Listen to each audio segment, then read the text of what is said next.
पाइक बाबू सालेभटा ward member हलियापाली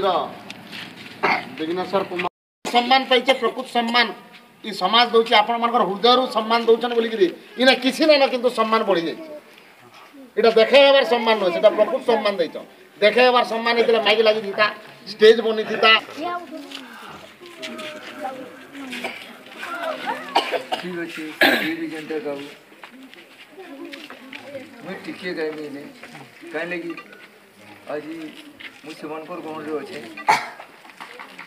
जेन कुल मुझे जन्म नहीं किंतु इतार माने इटा नहीं सी माटिर कहीं मते स्नेह नहीं दियन समस्त स्नेह मते मिली आ मुझे लगी से स्नेह मान को धन्यवाद देवी ऋणी है मुई आज जदि मुई समस्त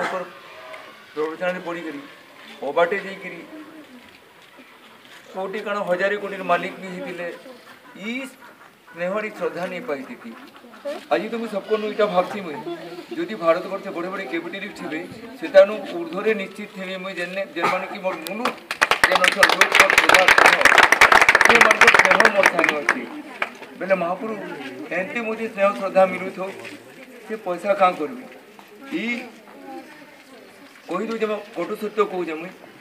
ह्यूमन राइट के दिल्ली जाइए ह्यूमन राइट से मैंने डाकले गेस्ट कर डाकबार लगे आपण मैंने बड़ बड़ बहुत बड़े बड़े प्लाटफर्म है से इवन एमती लोक मैंने जेनता कि सुप्रीम कोर्ट को भारत वर्ष